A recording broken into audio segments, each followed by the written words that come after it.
असद और उसका एक साथी बाइक से यहाँ पर आते हुए दिखाई देते हैं। पुलिस हाल ही में उत्तर प्रदेश के गाजियाबाद में सूर्य हत्याकांड से जुड़े असद का यूपी पुलिस द्वारा एनकाउंटर मुठभेड़ में कर दिया गया है। तो क्या ये एनकाउंटर कहां तक जायज है कानून की नजर में, इसको हम समझते हैं। मैं advocate Saqib, welcome back to another video. आज की इस वीडियो में हम समझेंगे जुडिशियल कस्टडी के बारे में। क्या होती है जुडिशियल कस्टडी? पुलिस द्वारा किए गए एनकाउंटर्स में अगर किसी का फेक एनकाउंटर हो जाता है तो क्या ये कानून की नज़र में गलत है या सही है? हालांकि असद के केस में जो सूर्य हत्याकांड से जुड़े मुख्य आरोपी था असद, उसका पुलिस मुठभेड़ में एनकाउंटर जो किया गया है वो सही किया गया है, पर कानून की नज़र में इसको कैसा माना जाएगा? क्योंकि लॉ में कुछ प्रिंसिपल हैं, प्रिंसिपल ऑफ नेचुरल जस्टिस भी है एक, जिसमें पहला है ऑडी अल्ट्रम पार्टम। इसका मतलब क्या होता है? इसका मतलब ये होता है कि every party should be heard, मतलब हर पक्ष को, हर पक्षकार को सुना जाएगा और सुन के ही न्याय डिलीवर्ड किया जाएगा, मतलब उसको न्याय दिया जाएगा। और मान लीजिए जो ऑडी अल्ट्रम पार्टम every party should be heard का जो प्रिंसिपल है, इसको ही वायलेट कर दिया जाएगा तो फिर न्याय किसको मिला?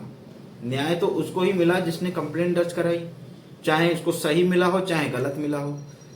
पर ऐसा नहीं होता है। अगर आप किसी मामले में आरोपित हैं और आपको डर है कि आपके साथ कुछ गलत हो सकता है, तो आप सीधा कोर्ट में सरेंडर करके जेल जा सकते हैं और जेल जाने के बाद में आपका पूरा प्रोसीजर चलेगा। इसको हम कहते हैं जुडिशियल कस्टडी। कोर्ट में सरेंडर करने को कहते हैं जुडिशियल कस्टडी में भेजना।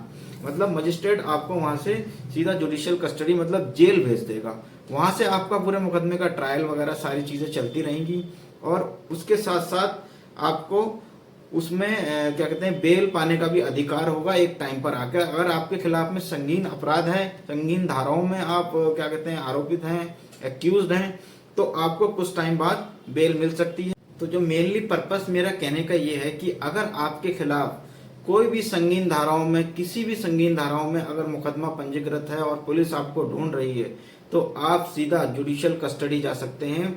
आप कोर्ट में मजिस्ट्रेट के सामने पेश होके सरेंडर होके जुडिशियल कस्टडी में मजिस्ट्रेट आपको भेज देगा, मतलब जेल भेज देगा। जेल जाने के बाद में एक टाइम पर आकर, एक टाइम लिमिट के बाद में आकर बेल पाने के भी हकदार हो जाएंगे और आपके साथ कुछ गलत होने से भी बच जाएगा। तो ऐसे ही आसान भाषा में लॉ को समझने के लिए मुझे फॉलो जरूर करें और अपने अधिकारों को जानें, क्योंकि जो अपने अधिकारों को जानते हैं वही देश को मजबूत बना पाते हैं। और सबसे मेन इंपॉर्टेंट बात कि अपराध से दूर रहें, किसी भी तरीके का कोई अपराध आप ना करें।